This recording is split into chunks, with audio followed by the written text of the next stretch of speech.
Call Wilkins and see if he'll give us 15 more days for payment. Kevin? There's a guy getting out of a cab that looks a lot like your brother Mike.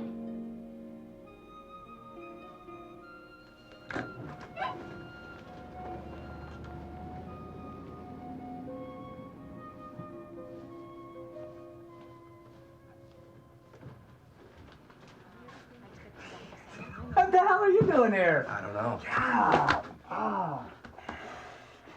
Hi, Katie. Hi, Mike. How you doing?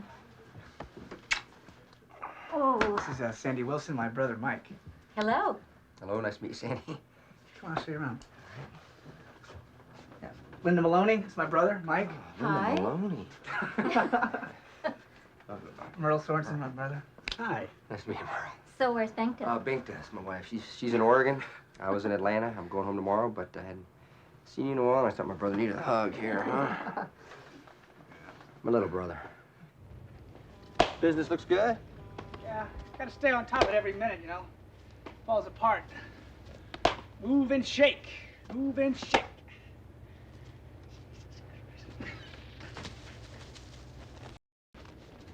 Sorry. Nice talk.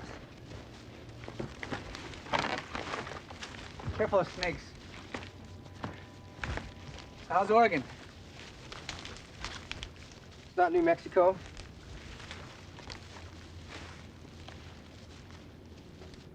I'm stepping on some toes. Yeah, what's new? Yeah, this time it's different. I've got a clean house. I found some things that aren't right. You serious about snakes? Yeah, I killed a moccasin down here 3 weeks ago. I think this ball's lost. I gotta really move. We're gonna make the plane, huh? Things okay? I should say goodbye to Katie. Oh, no, let her sleep. Yeah, come on, I got this.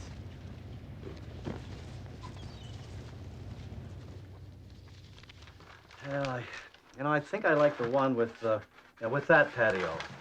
This one? Yeah, that's it. Okay. Kevin, you got a long-distance call from Oregon? Katie will take it. She's got him on hold. It's important. 1 second, I'll be right back. Thanks. Hello? Am I speaking with Kevin Franke? Yes? Kevin, this is Dick Peterson. I'm the Deputy Director of the Department of Corrections in Oregon. What's going on? Look, I'm sorry to have to tell you this, but your brother Mike has been murdered. We're all in a state of shock here, Kevin. His body was found after midnight up at the Dome building where he worked. An alarm had gone out for him earlier, around 8 o'clock, because his car had been found open in the parking lot. We did a search of the building, but we didn't find him there. He was shot, I believe. At least that's what I heard. His wife, Bingta, is apparently out of town at her mother's. Do you happen to have that number, Kevin? Are you there? Kevin? Yeah. Hi, I'm Jim Gleason. I work for your brother. We've already got your brother Pat. Hey, listen, I'm very sorry about this. What do you know about what happened? Did they tell you Michael was stabbed in front of the Dome building? I heard he was shot. No, I think he was stabbed yesterday evening around 7 or 8 o'clock. Me a big one.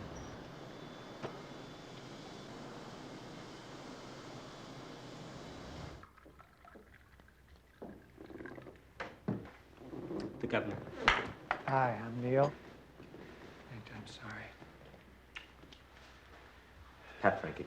Hi, Pat. My condolences. Thank you. That leaves Kevin. Kevin, I'm sorry.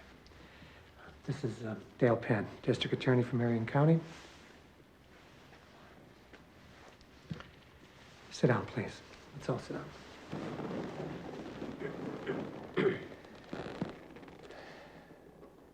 I want to say how deeply hurt and troubled I am by Mike's death, and to tell you that if there's absolutely anything we can do for the family, that the state of Oregon can do, we'll be more than happy to do it.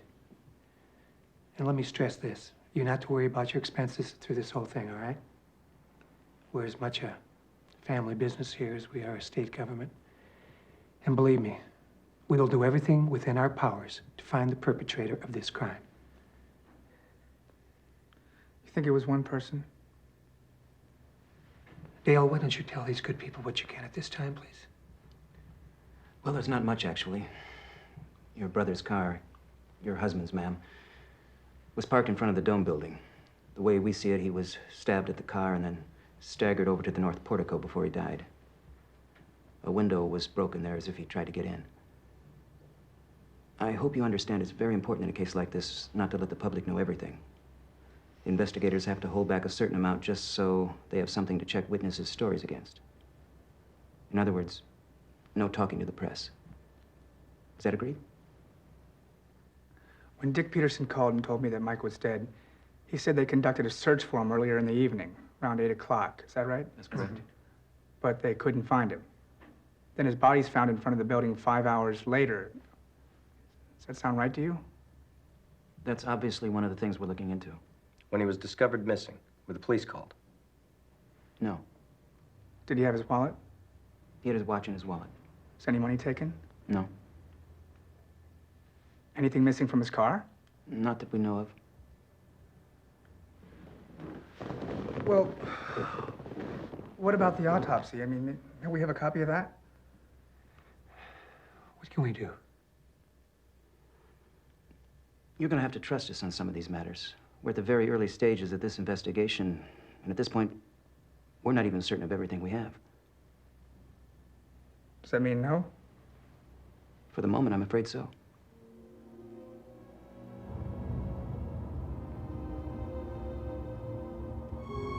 Where's the north portico? That's where your brother's car was parked.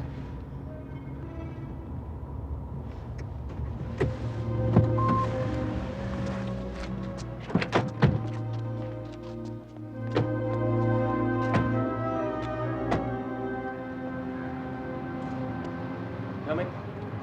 Yeah, in a minute.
Kevin?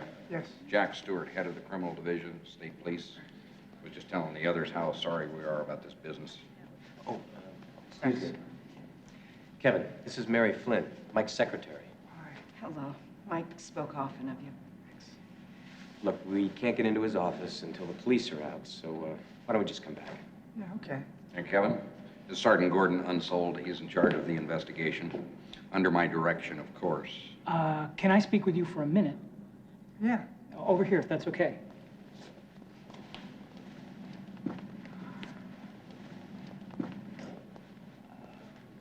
I need to ask you these questions, and it'd be better if I asked you them now, if it's all right with you. Yeah, sure. Was your brother a heavy gambler? You ever play poker? College. That's all? He was a casual poker player in the way that a lot of people are, but he was in no way... he didn't pursue the sport. Did he have a lot of girlfriends? Any girlfriends you know of? No, none that I know of. What we're looking at now is your brother probably surprised someone who was burglarizing his car. There was a scuffle, and your brother ended up dead. These things happen all the time. Car clouts, we call them. A few months ago, a state senator was attacked a couple of blocks from here. Bike burglary. Now, if they kill you for your bike around here, they certainly kill you for your car. Don't worry. We will catch the son of a that did this.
You see any targets?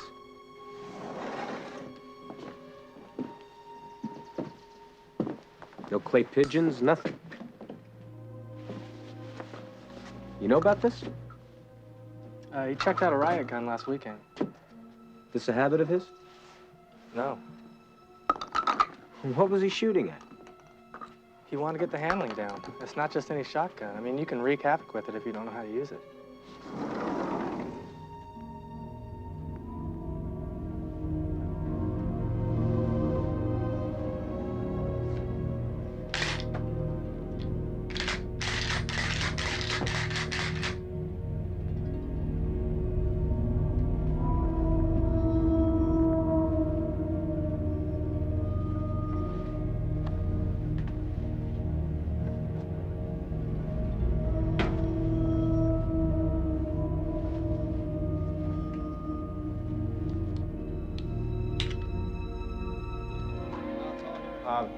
Mr. Frankie.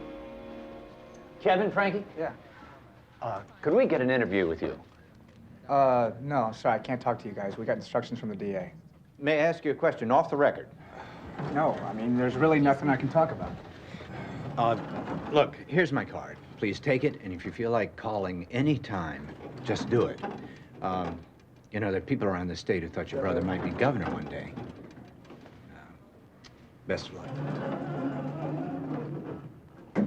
2 years ago, he came to Oregon as Governor Neil Goldschmidt's main architect in overhauling the state's overcrowded prisons. Today in Salem, Marion County District Attorney Dale Penn held a news conference at which he revealed new information on the murder of Michael Frankie.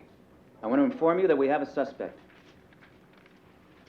A man, about 6 feet tall, with medium-length dark hair, wearing dark pants and a tan trench coat. An eyewitness saw him running away from the scene of the crime. We're also looking for a man with olive skin, wearing a pinstripe suit, who was seen inside the Dome building at about 6:30 that evening. He's not a suspect, but the police would like to talk to him. Any questions? Dale? Dale. Mr. Penn. Dale, do you have a motive? Well, we're not ruling anything out at this point. It could be revenge for something, or a car burglar with a knife. Michael Frankie, dead at 42. This is John Nelson in Salem.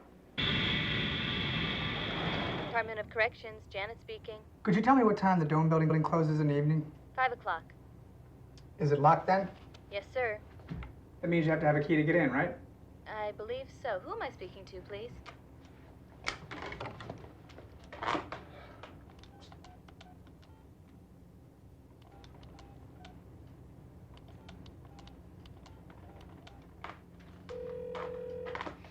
Oregon State Police. Yeah, could I speak with Sergeant Unsold, please? This is Kevin Frankie. One moment.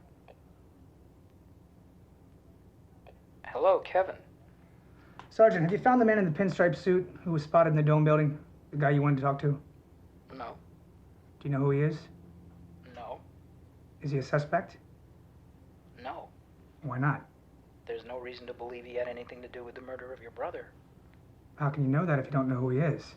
I mean, he was in the building an hour and a half after it was locked. Now, he had to have a key or somebody had to let him in. Why isn't he a suspect? Because he doesn't fit your car burglary theory? No. Sergeant, I was thinking that our family would like to have Mike's body studied by a forensic specialist. He's buried, Kevin. But we'll dig him up. We've already done an autopsy. Our family's not going to know what's in your autopsy. Kevin, I can't release an autopsy without Dale Penn's permission. Kevin, line 1.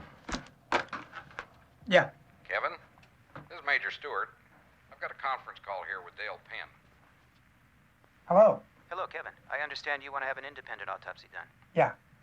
There's no reason to put yourself or your family through that ordeal. We'll send the autopsy report over. Great. When? Look, Kevin. He was stabbed through the heart. There were 2, possibly 3 stab wounds to the chest. Virtually nothing else, save the wounds to his hands, which were probably Come on, defensive Kevin, wounds. they're waiting. Jesus Christ, wait a minute. Sorry, Dale, I was interrupted. What about his hands? The wounds to his hands were probably defensive wounds, or wounds he received knocking out the window of the portico door. That's all the wounds there are. Okay, Dale, when you send the autopsy report, would you please send me some pictures of my brother's body? I don't think I understand. Well, like police photos of my brother's body, the way it was found. I'm trying to put together in my head what actually happened, but with absolutely nothing to work with. They're waiting for you. Okay, we'll do that. Dale, my brother had told me that he had found something in the corrections department and that he was going to have to clean house. Now, I think that has something to do with his murder. You got that, Major? Yes, sir. You gonna be all right, Kevin? Yeah, I will be. Thanks.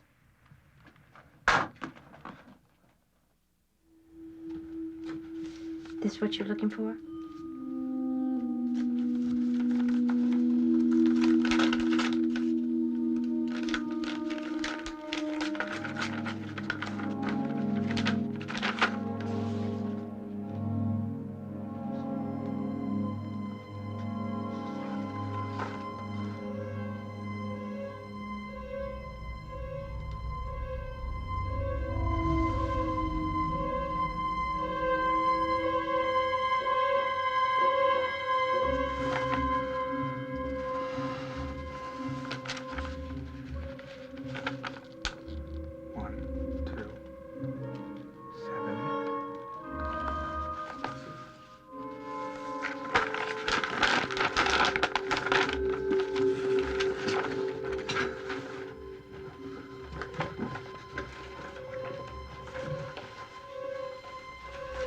Kevin!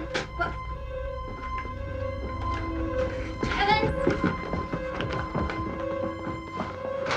Kevin, what happened? The autopsy report. They only sent half of it, and what they did send, they blacked out most of it. Let's talk about What it. talk about?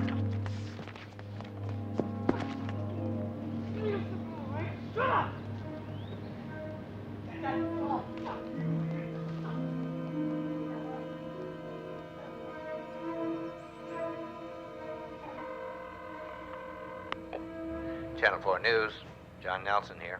Yeah, this is Kevin Frankie, Mike Frankie's brother. I was wondering why the man in the pinstripe suit is not a suspect. This off the record? No, this is not off the record. I want to talk to somebody about what's going on.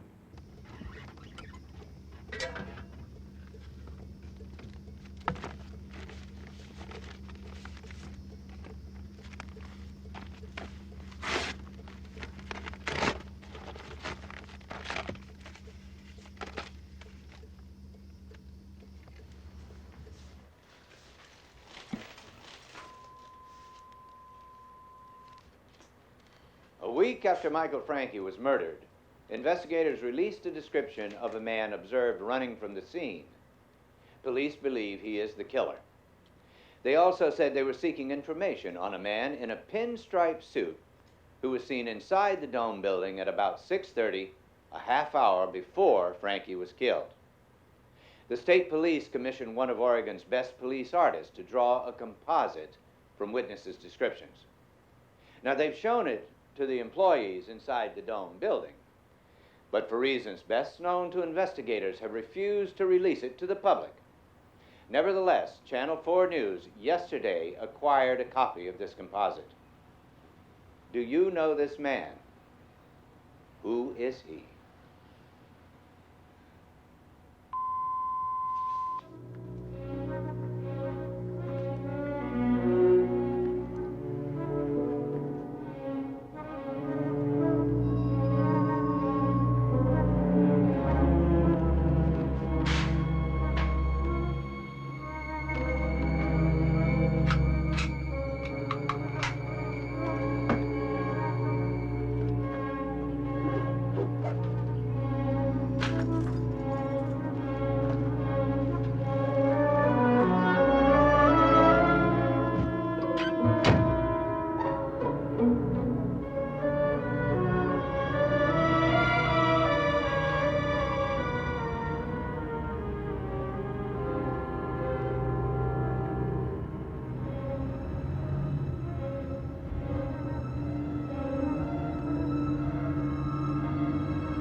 Kevin Frankie? He was revving up his motorcycle.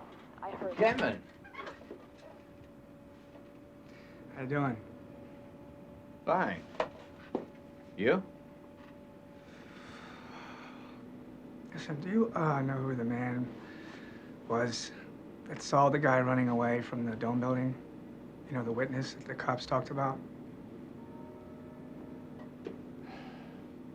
Want a cup of coffee? Okay, I'm ready. No, just here. Yeah, you're fine. Kevin Frankie, why did you move to Salem? I'm here to investigate Mike's murder. You're not satisfied with the job the state police are doing? I just think they're spending too much time investigating the idea that my brother's murder was the random act of a lone car burglar. But Mike told me shortly before he was killed that he found something in the corrections department and was going to have to clean house. I think that he uncovered a criminal element in his department and was killed to keep it from being exposed. Did you give this information to Marion County District Attorney Dale Penn? Yes. Yes. Look, there's no evidence at all of a conspiracy that involves Michael Frankie. I'm not involved in a cover-up. It's my #1 goal to solve this case. More than 2,000 people, most of them students, marched in Estacada today to protest drunken driving. A mother and 3 children were killed earlier this week when they were struck from behind by a suspected drunken driver as they walked along a highway. Sunshine and blue skies for tomorrow's Rose Festival Parade. Marty Edwards with the weather after this.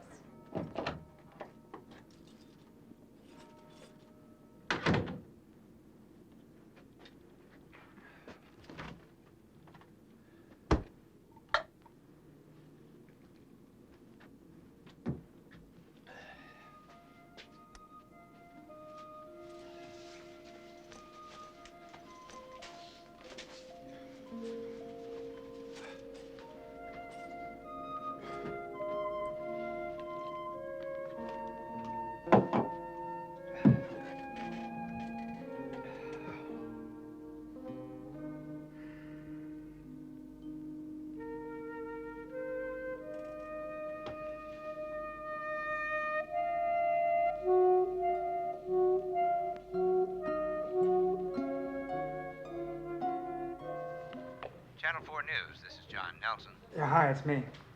We found the witness. He's a maintenance man at the Dome building.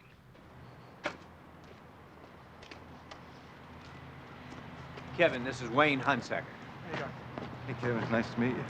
Mr. Hunsaker says he'll tell us what he knows. Great. What I said was I wondered what took him so long to find me. I'll tell you what I told the police. Okay. I was coming out of that door, and it was just after 7. And I was going along here, and I was going to my car up there.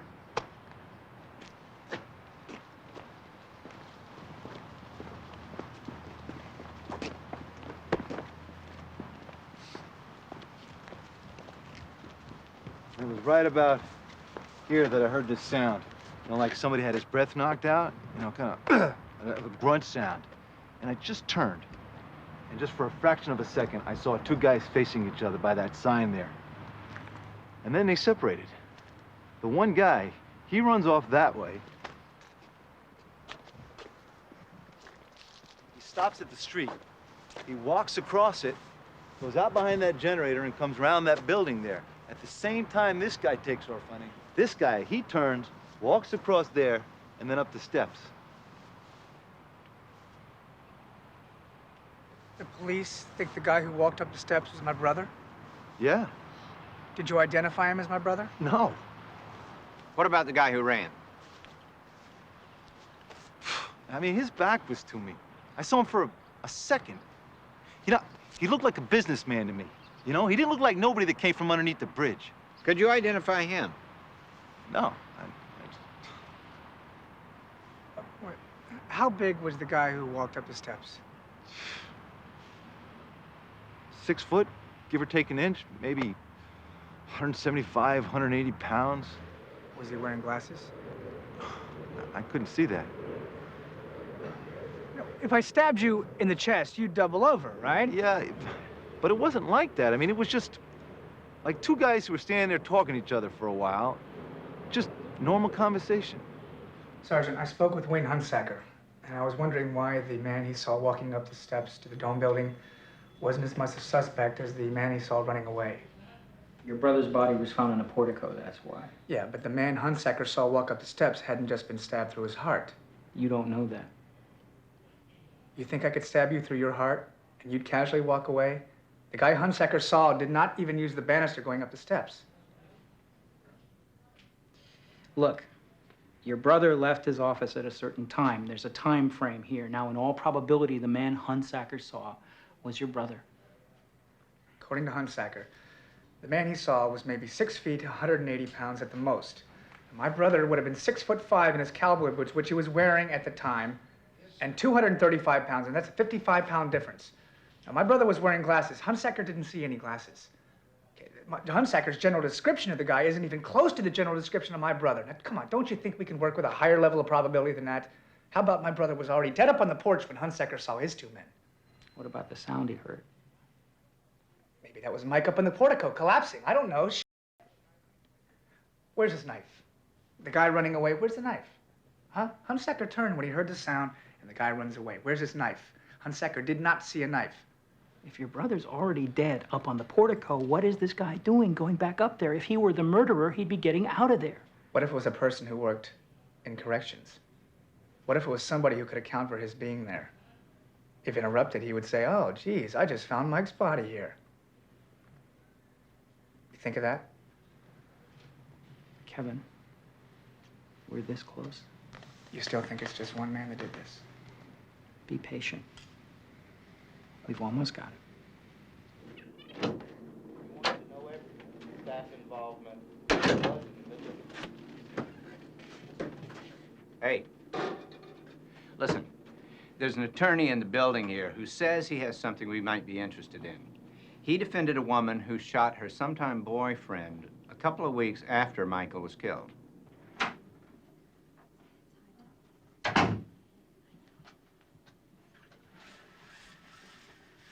Kevin, come on in. I'd like you to meet Liz, Elizabeth Godlove, and her sister Karen Tate. Hi.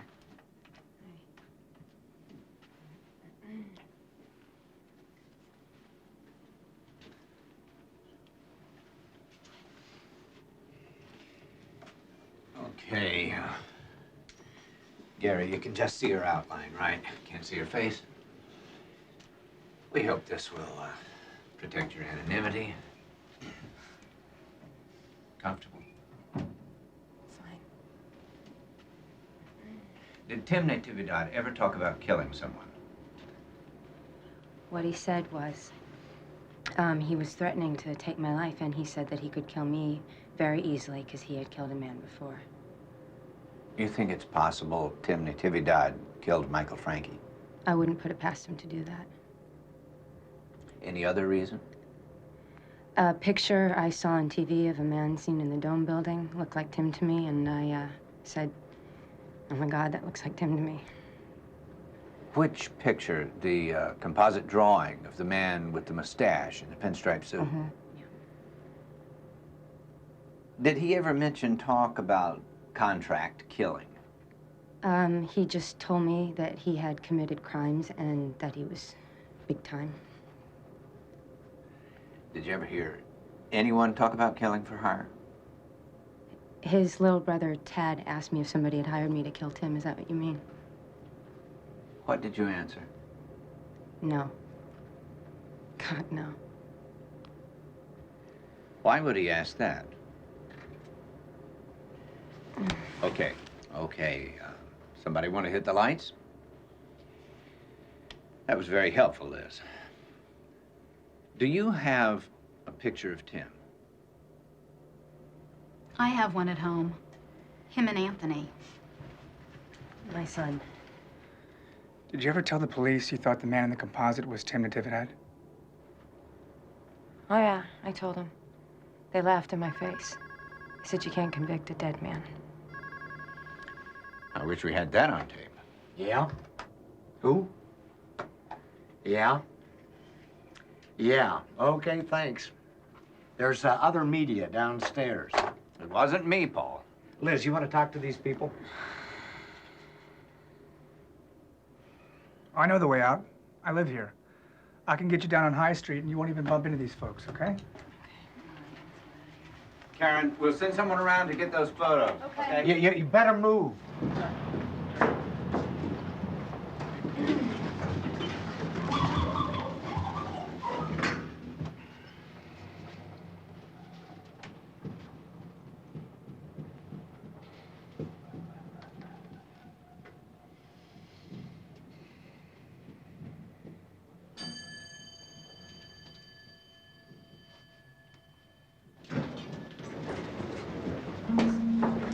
Liz?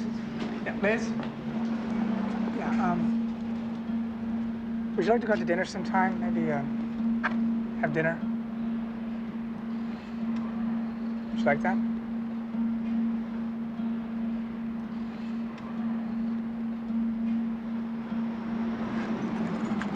I'm moving tonight and tomorrow, so this is my new address. Friday, 6 o'clock, okay? Sure. Hey, you got a phone? No.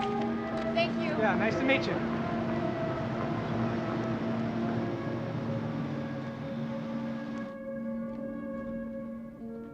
Did you get it?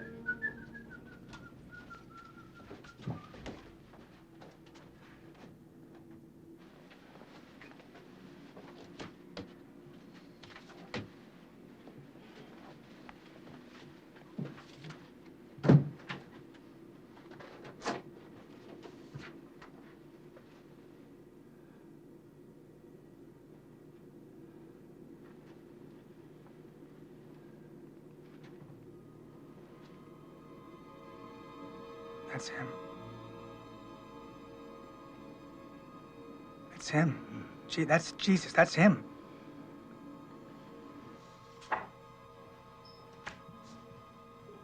There's a vague resemblance. Vague? This is the same guy. Well, we showed photos of Natividad to the people who saw the man in the Dome building, and they didn't feel it was the same guy. Did you show him this photo? Show them this photo. You can show them this photo. Here. Believe me, we looked into this and nothing came of it. Kevin, look. This woman, Godlove, was making up stuff to try and paint the guy she killed in a bad light to get her ass out of a sling. Now, don't believe everything everybody tells you. Sergeant, these are pictures of the same guy. Now, come on, look at his eyes. See his nose? Huh? See the mustache, how it goes over like that?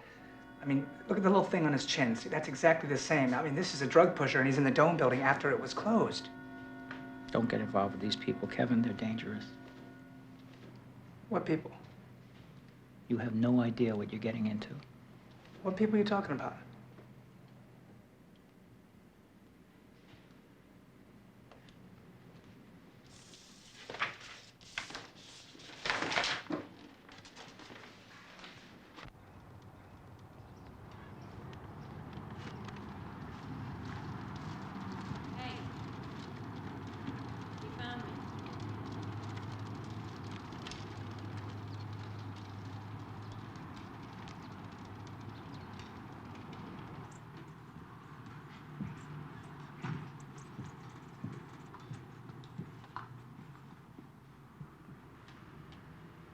Come in.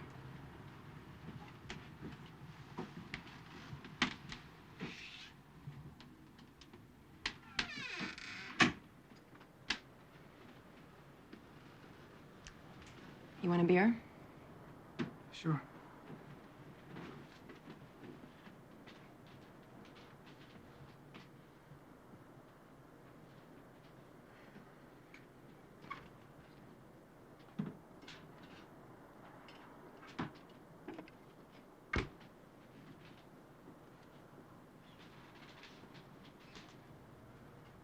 This your son?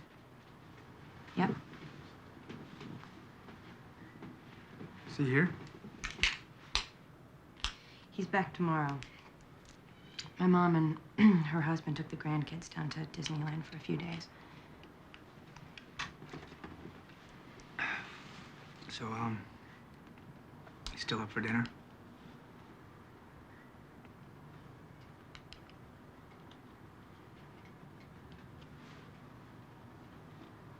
Show me your place.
What was that sound? It's my beeper. I gotta make a call. Mine's shut off.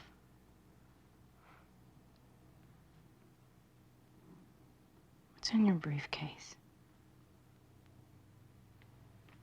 Gun. Do you mind?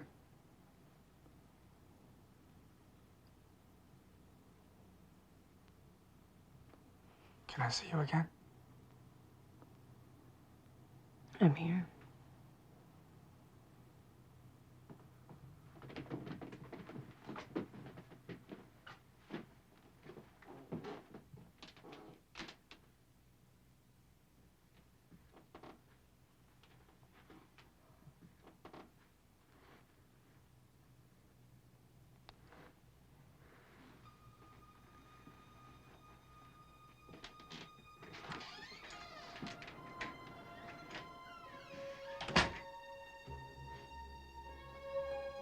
Where were you?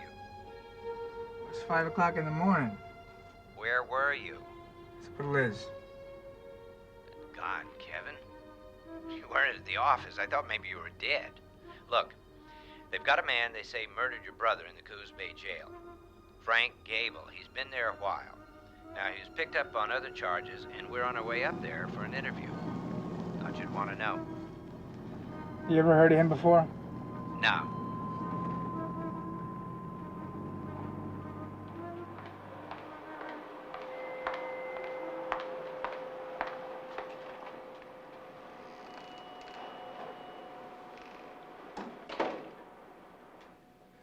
What have investigators told you about the case? They say they have their case. They had these certain people rolling on me. Cappy Harden and some girl, Jody Swearingen, saying she's seen me run away from there. And some tweakers who say they heard me say I did it. Just trying to scare tactic me.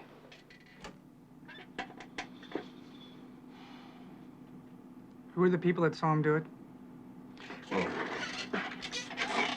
Cappy Harden, Pusher, there he is. His girlfriend Jody.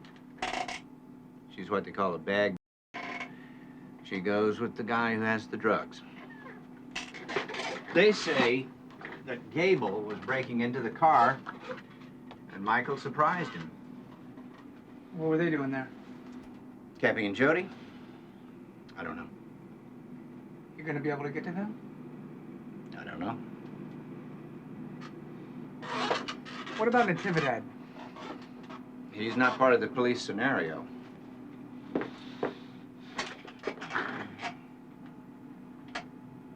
What are you thinking? This guy didn't kill Mike. Not by himself. Gable says a group of convicts, all part of the meth crowd, tweaks, are trying to set him up to save their own skin or for revenge.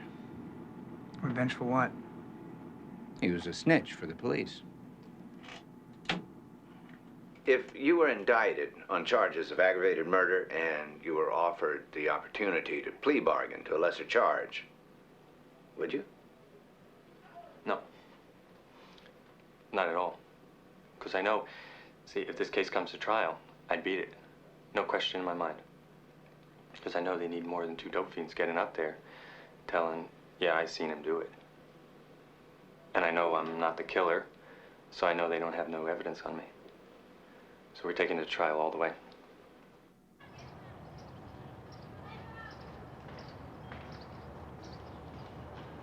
Hi. Hey.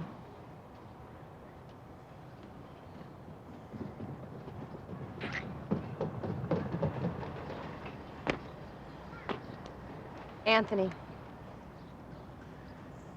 Anthony, come here. Come on, Anthony. Anthony. Anthony!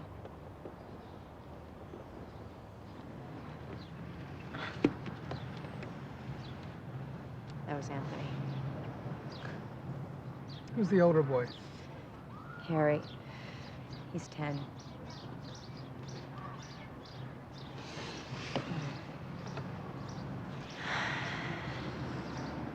Do you know who Frank Gable is? No. Cappy Harden? I've heard of him. From Tim? Yeah. You remember anything about him? How about Jody Swearingen?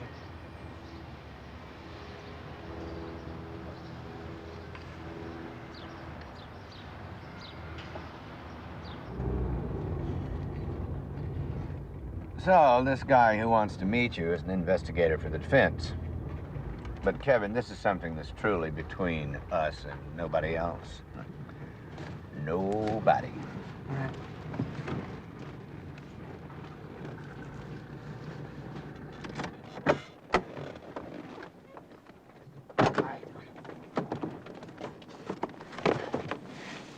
There you go.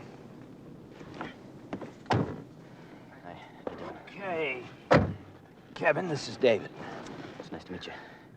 The Swearingen file and everything we've got on the Tividad. Anything you can do to help us out in that area would be appreciated. And I think we'll be able to get you Jody. What's her story? Well, she says she was at the Dome building with Gable while he was jockey boxing cars, and she called Harden to come pick her up. He drove up just in time to see Gable kill your brother, who had surprised him in the car. She's 18, and every time she tells a story, it's a little bit different. She in custody? She reports in once a week. She stopped doing it. What does that mean? You can't tell with these people. Those are copies of the autopsy photos. It's nice to meet you. Thanks.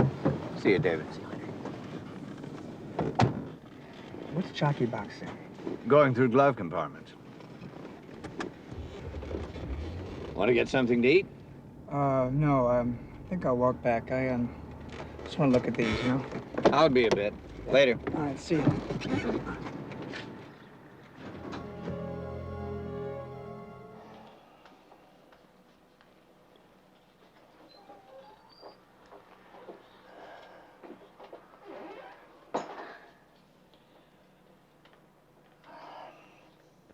Jody, you just indicated there was a warrant out for you. Yeah, because I haven't been reporting in. Reporting into who? The DA's office. The police, Gordon Unsold. Why aren't you reporting? Because I just don't think they're doing things right. How do you mean? I mean, if they were doing everything right, I wouldn't have been able to see Shorty and talk to him twice. I mean, it just wouldn't have been allowed before we went to grand jury. And they wanted to make sure that our stories jived. When you say Shorty, you're talking about the state's other eyewitness who can identify Gable as the murderer? Yeah. You met with him before you testified to the grand jury? Yeah, right before. Where is this? In a room? Yeah. Why did you agree to talk with me, Jody? Did you have any specific thought in mind? I just don't want Frank Gable to die for something he didn't do.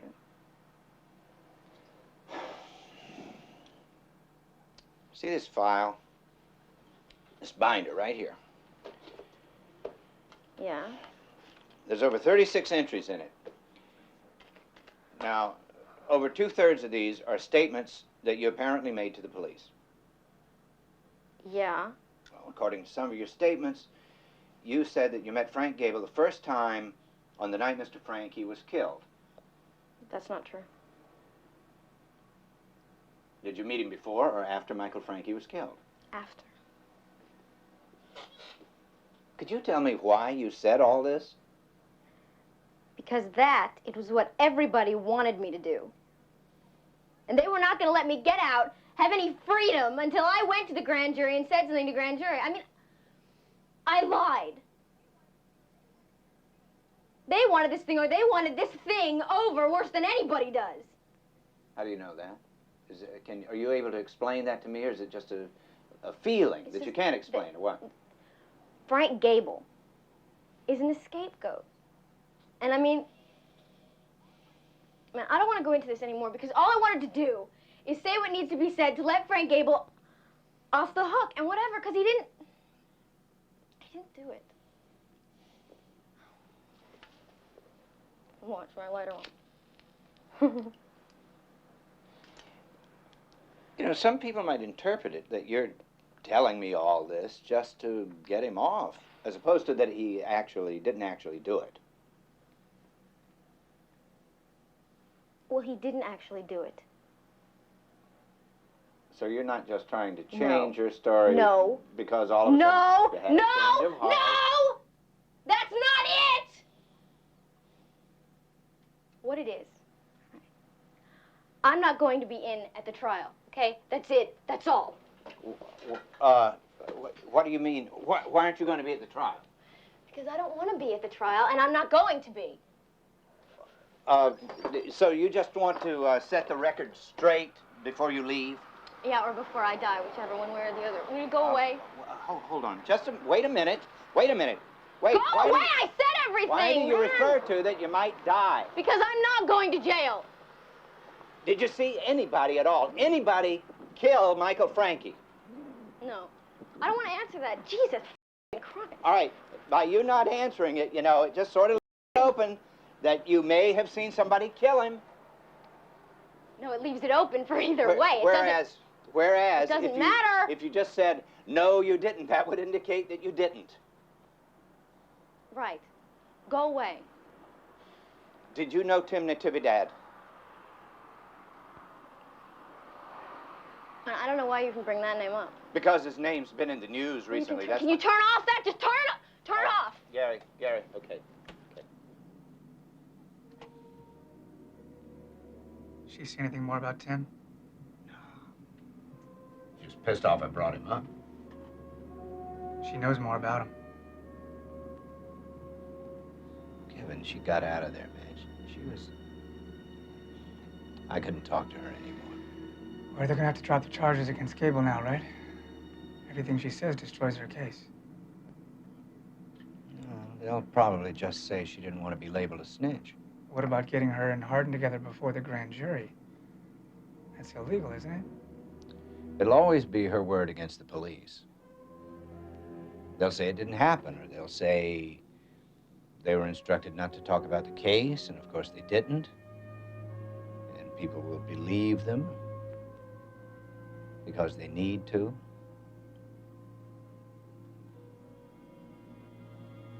Kevin, you wouldn't even be here if it wasn't your brother.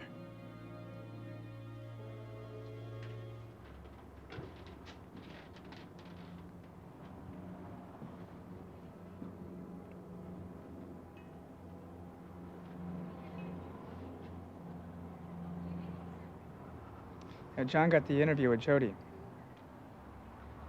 When he asked her if Tim killed Mike, she told him to turn off the camera. I felt so strongly that Tim did it. Not that I felt that I had to justify what I'd done. I felt it so strongly, I don't believe it. You know, it all made sense. Tim came in one night real close to all this, and he had a wound on his leg, and he told me he'd been in a fight. You didn't say all this when John was interviewing you. Well, yeah. I know a lot more, I think, but I don't want to go on TV with it because the Natividads live here in town, and I'm scared to death of them. He was threatening to kill me and my family. He had a gun to my head for more than an hour. He was trembling. And I thought I was dead. I knew I was. At one point, I just knew it. I don't like this story.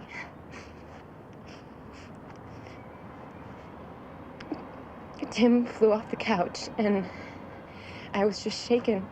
And he goes, "I've had it." He goes, "I'm gonna get your family. This is it. He's gonna kill us." And I'm going, Tim, like, no, stop. And he's just looking around and he says, "Where's my gun?" And I just, oh, God.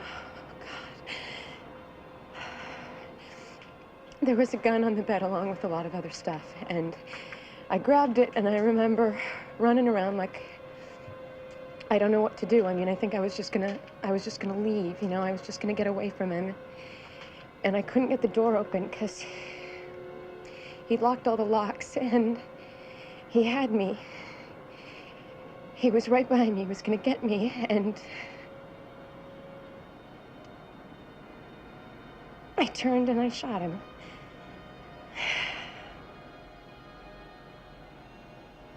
I shot twice.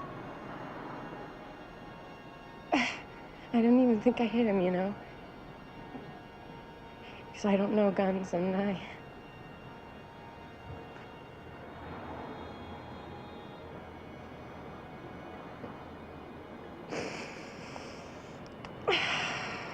It's okay. What? What you did. It's okay.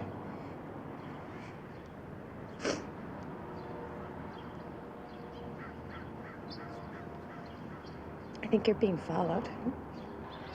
What do you mean? The yellow cab.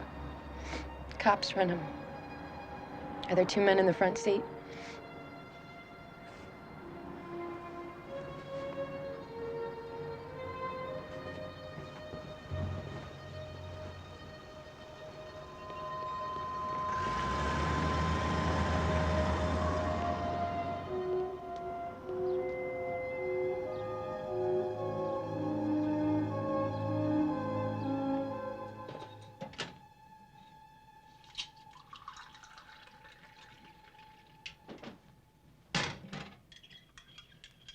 Bob Crace.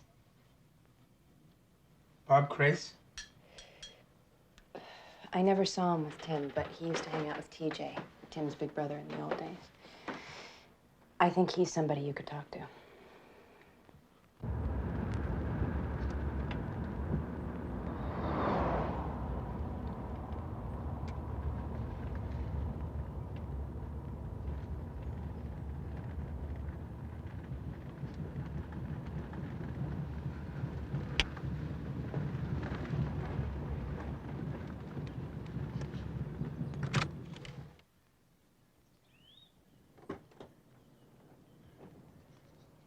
Did I help you? Yeah, I'm Kevin Frankie. Brother of Michael Frankie. Liz Godlove said you might talk to me. You and Liz?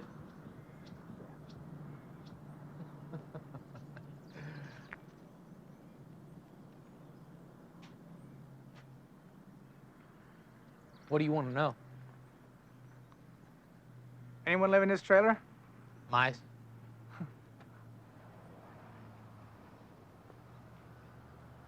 You know who killed my brother? Well? I will tell you this. About 2 weeks after the murder, T.J. Natividad shows up here trying to sell me computer tapes. They got Department of Corrections stamped across the bottom of them. Where'd you get these, I say? My brother killed Michael Frankie. He said that? Yeah, he said it. Also said Tim got $40,000 to do it. You tell the police? Eventually. Gave me a lie detector test. Afterwards, the examiner says, say, you're telling the truth, ain't you? And then? I never heard from him again.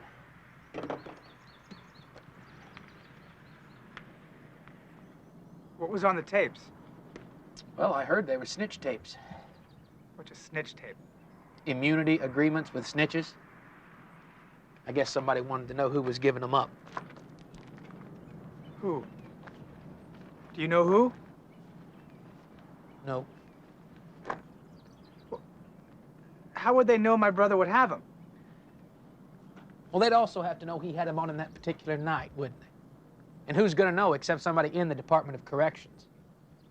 Every time those investigators came around here, I tried to explain why correction officials are involved. It's got something to do with drugs going into prisons. I think your brother knew about it. Like the cops wanted that part to go away. Do you know anyone else who spoke with the police? Natividad just popped into my life. One day he calls me on the phone. I never even knew him before. I was at my wife's house. In October, before Frankie was killed, he starts talking to me about how I could take out people who had fucked me over. He's baiting me, you see? Because the next call, he starts saying how he can get me out of here. To take out somebody, if I don't mind who the target is. He says he'll get me paid if I don't mind where the money's coming from, since it all comes from the same place anyway. Do you know who he wanted you to kill? He said Top Man was getting too big and needed his horns trimmed. He says nobody will ever find out who took out Top Man. And he was going to get you out of prison to do this? Yeah. And pay you? And guarantee that nobody'd ever find out? That's right. How could he do that? He asked me what I think. Yeah. I thought it was coming down from corrections.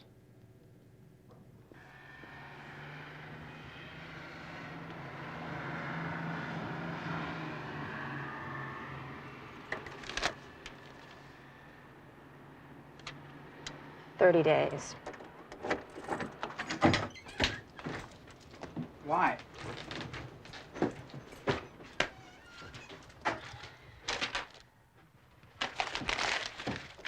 Got any money?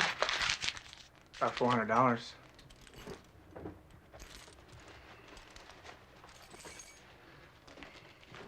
gonna sell my cameras. How much you get for it? Maybe 500. They're worth a couple of thousand.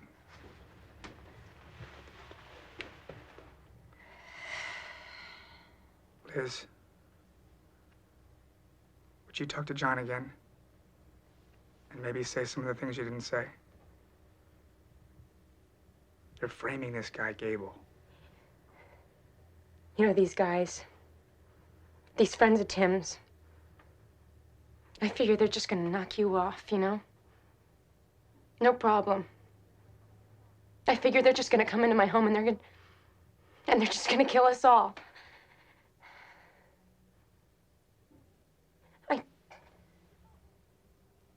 I don't. I don't. I don't want to ignore my son. I'm so filled up.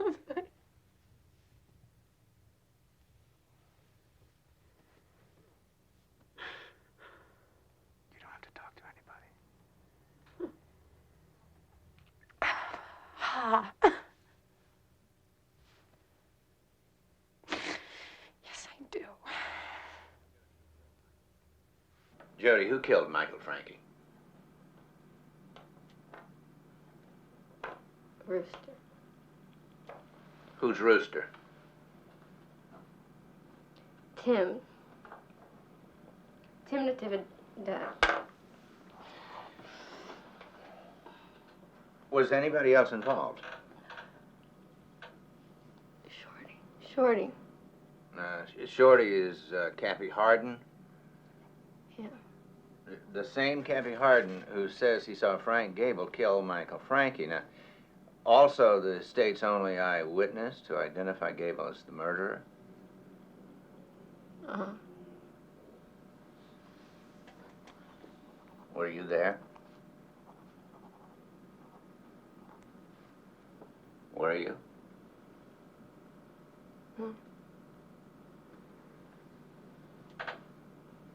Jody Swearingen could be trying to throw suspicions on a dead man in order to get out from under the informant label, don't you think? But Jody Swearingen is not the only person who believes that Tim Natividad may have been involved in the murder of Michael Frankie. His former girlfriend, Elizabeth Godlove, had this to say about her memory of that time. About then, the night of the 17th, Tim came home real late one night around 3 o'clock.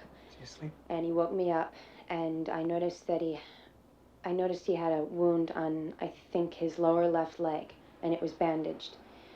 And I asked him what happened, and he said he'd been in a fight. And I also noticed that he had like a big red sore on his head, on his forehead. And I asked how he got that, and he said he bumped his head real hard and busted it open. Did he carry weapons? He almost always carried a boot knife. Almost always.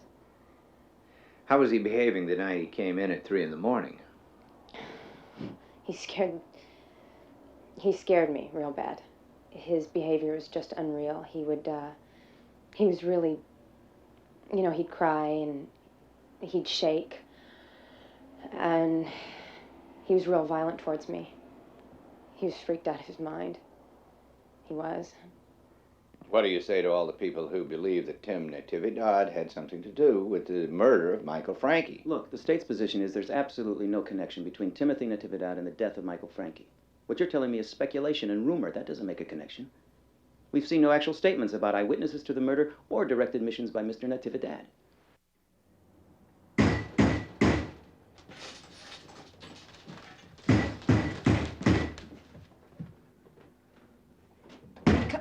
What? Jesus Christ, come on, we're coming.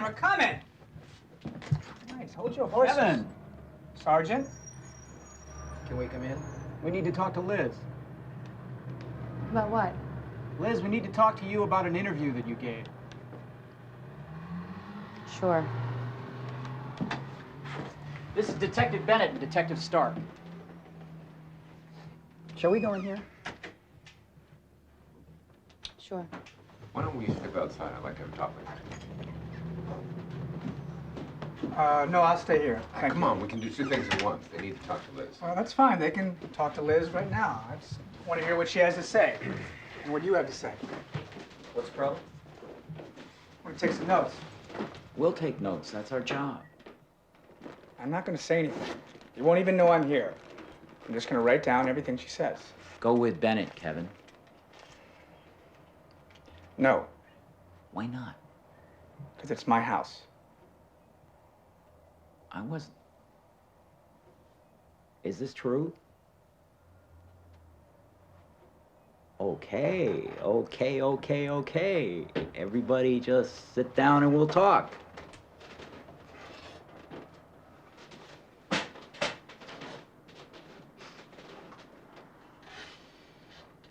Our concern, Liz, is how certain your memory is that Tim came home wounded on the 17th of January, the morning of the 18th. Well, it was around then. It's awful hard to be real certain. Well, if you had to say between 1 and 10, 10 being absolutely certain, what would you be in this? 2? No. I'd say more like a 6 or a 7. Oh, well, that's awful high. Why don't we split the difference? Why don't we say 3 or 4? Why just say it never happened? I thought you said you weren't going to interrupt, Kevin. Why don't we just say it never happened, Gordon, and we'll go on with the investigation without you. You're interfering in a police matter. And you're not listening to her. What do you do for a living, Kevin? It's none of your business, Sergeant. Do you have a job? Liz here works at a Chinese restaurant. We know about her. What about you? You know, I bet you didn't pay attention in school either, did you? We're trying to determine when something happened here. Then why don't you listen to her? You're not the first time I've seen a relative of a victim who thought they could do it better than we can, but that's not how it works. Then why don't you stop grooming her testimony? What are you afraid of, Sergeant? Who are you afraid of? You know, somebody... Who are you protecting? Somebody's gonna get you. Why don't you listen to the citizens of this state? One of those guys is gonna get you. Whose payroll are you on, Sullivan? One of those... I find that an offensive gesture. You are messing with the I find it physically You are stepping on the wrong toes. Whose toes are we talking about, You Gordon? better keep your ass out of these places, Kevin, because when they go down, you're going down with them. Are you threatening me? I don't need to threaten you. You're a dead man. No, he's threatening me. You don't threaten me and me in my It's house. not my fault. You don't belong here. You don't belong here. This is my house. You don't belong here. It's my fucking house. I do belong here. You understand me? You're dead. I'm not dead, man. You're dead. Do it. Do it. I live in this house. She told you what you didn't want to hear, and you can't. We're out of here. You get the out of here. She said she's 60 to 70% sure of 17, and the 18th after you give up.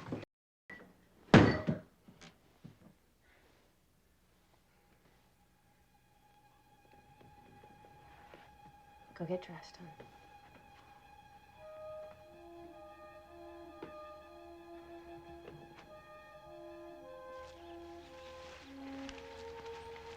Frank Gable doesn't have the balls to kill anybody.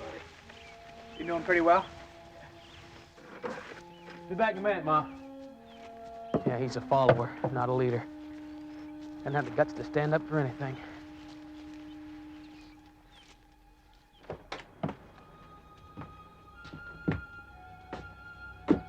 Here it is.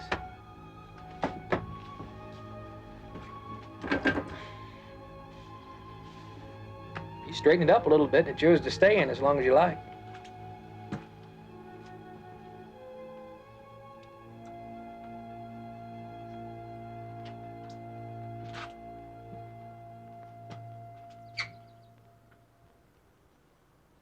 Okay. I don't think it'll happen. What? I don't think it's going to come out at the trial. What's not going to come out in the trial? Tim Natividad. His name will come up. It's not going to come up. What happens when Jody gets on the witness stand? She's not going to say she thinks Natividad did it? Well, she's going to be instructed not to mention his name. By who? The court. Why? The prosecution asked it. What about Bob Crace? Liz? TJ? No, the jury's not going to hear his name. They're not going to see Natividad's picture and compare it to the composite? No. But Natividad is where proof of the conspiracy is. That's right. This is wrong. Natividad is where the reasonable doubt is. I mean, maybe Gable was there, but he wasn't there alone. Natividad was there. Can you say something? What do you think?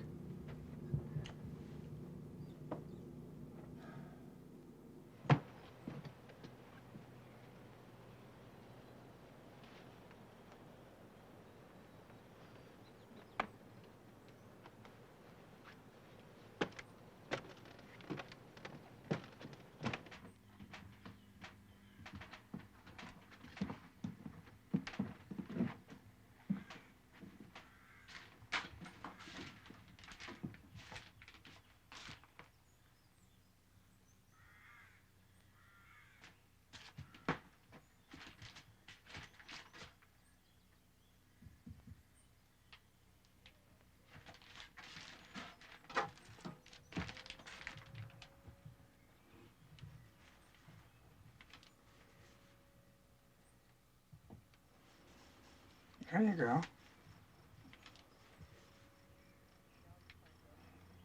Do you know how I can find Jody? No, I think she's about to drop out of sight again. If you had to find her. I mean, can you help me? Hello, Jody? Yeah. This is Kevin Frankie. I'd like to talk to you. Just want to talk to you, Jody. I'm not going to hurt you or anything.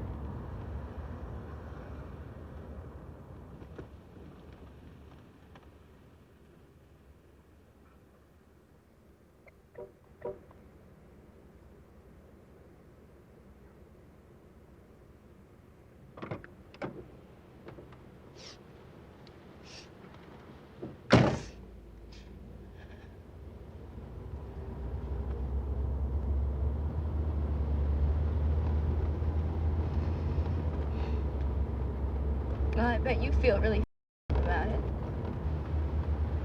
About what? I've been thinking about this forever. It just goes on and on and on. All screwed up. I can't even talk. Everything's gonna be okay, they said. You believe that? Who said that? Cops. Those polygraph tests are so they are. They aren't for real. Unsolved is so mad. He was slamming things around the room. He thought he was gonna intimidate me. I was laughing at him. He was spitting on himself. He was so pissed. They're full of shit. You're all full of shit. Nobody gives a shit about Tim getting killed. You don't. You're living with the that killed him. You don't give a shit about that, do you?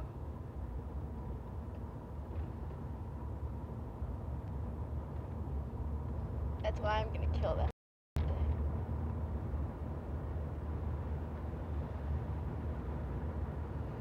That's what I told the cops. I started saying, well, you guys don't give a f about people that get killed, that have to do with drugs and stuff like that. And on and on and on. What about Natividad, I said. What'd they say then? They stopped taking notes. You know who killed my brother? Don't want to say, might flush you. Huh? Might have to flush you. It just got real dark. I was so high.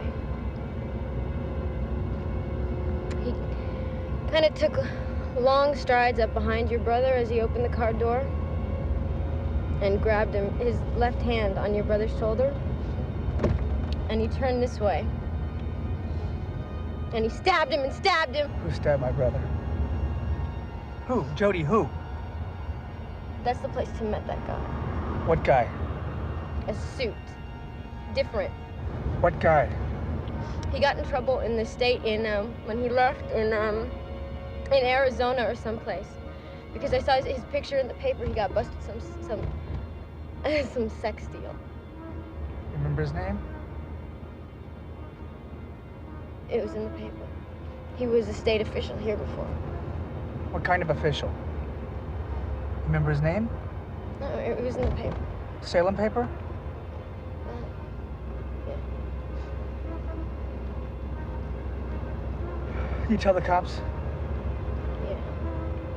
What'd they say? And them. After we left, this guy, Tim, drove around and he showed me a house he was gonna buy. He had lots of money. This before Mike was killed? Let me out here. I can take you back. No, here. Here, let me out! Right. Jody, who killed my brother? Let me out! Here, let me out! Here, let me out here! Listen, who killed my brother? Wait, Jody, wait! Jody!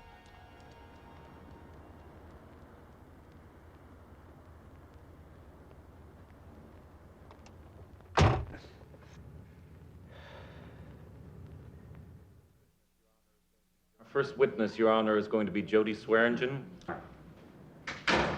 Would you come right up here, Miss Swearingen?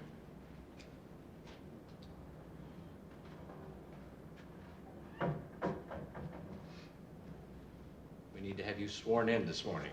Would you please remain standing? Raise your right hand. This lady's going to give you an oath this morning. Under penalty of perjury, do you solemnly swear that the testimony you're about to give shall be the truth, the whole truth, and nothing but the truth? Yes. Frank Gable was convicted of murder today for the stabbing death of Corrections Director Michael Franke. He now faces a mini-trial to determine if the state of Oregon will kill him with a lethal injection. Reaction to the verdict was mixed. This verdict validates what I've been saying for some time. Gable, acting alone, killed Frankie. I think we can now lay to rest all the speculation and media stories about conspiracies, multiple assailants, and cover-ups. They heard the facts. That's what the system is. And it's a good system, and it works.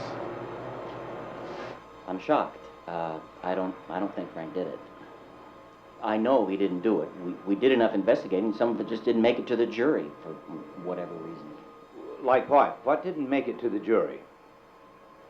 Evidence that other people were involved in the murder, that the crime was planned and talked about before it happened. The jury heard Jody Swearingen swear to tell the whole truth, but they didn't hear the court instruct her not to.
Put your hands up in the air where we can see them. With your left hand, remove the keys from the ignition and throw them out the window. Now put your hands on the outside of the vehicle's door. Now open the door with your left hand.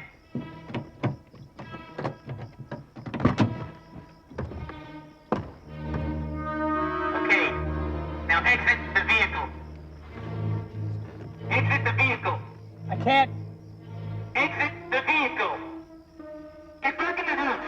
Get those people back in the house. It's all right, Bob. It's okay. Get back in the house. That's an order. Oliver, get out. I ain't got nothing. Get back in the house. All right. Jesus. Kevin, get out of the car. I can't. My seatbelt's on.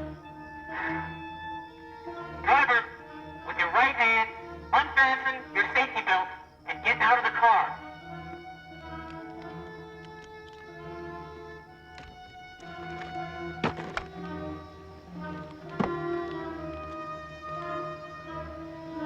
Put your hands behind your head. Turn around with your back towards us and get on your knees. Turn around and get on your knees, Kevin. I'm not going to tell you again. No. I'm not gonna do it. Kevin! Lady, get back in the trailer. Kevin, are you all right? Yeah. Lady, get back in the trailer now. No, Kevin! Anthony, go with your mom. No, come on. Kevin! Anthony, it's okay. Go with your mom. Stay back in there. Get in there. Kevin, get down on the ground. I'm not getting on my knees. All right, walk in the direction of my voice.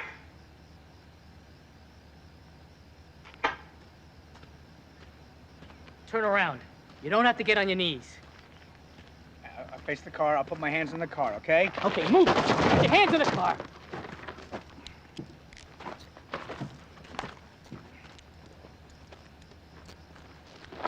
Where's your gun, Kevin?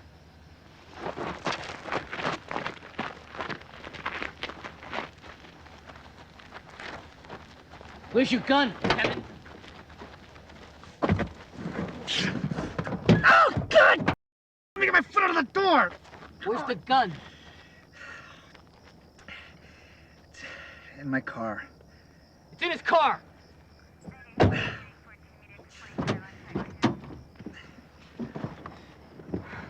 Don't move.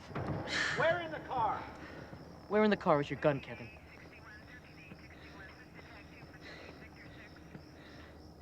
In my briefcase.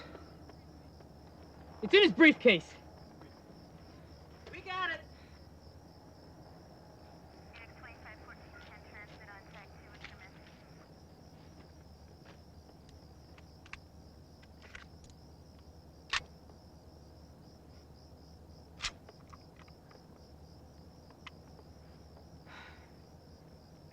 You know you could kill someone with this.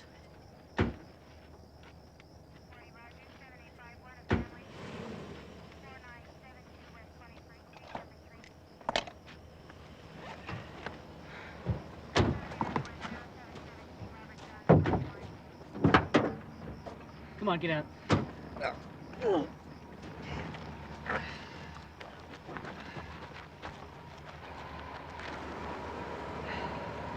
I'm gonna let you go. We have no crime. Tell me, what was this? It was a stop. This was a stop? We had a report that you were menacing someone with a handgun. I wasn't menacing anybody. So what'd you learn from Jody?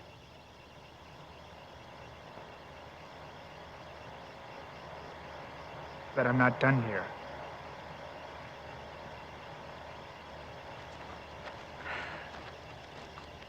Be careful, Kevin.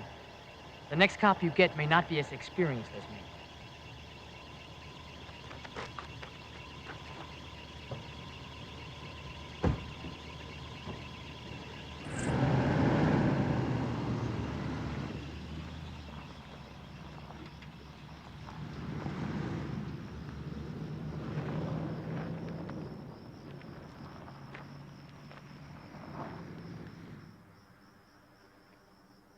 Kevin.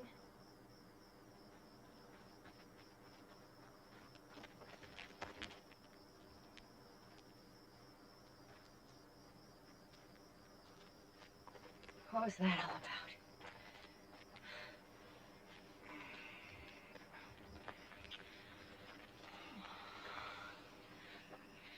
I don't think I'm gonna go back to sleep.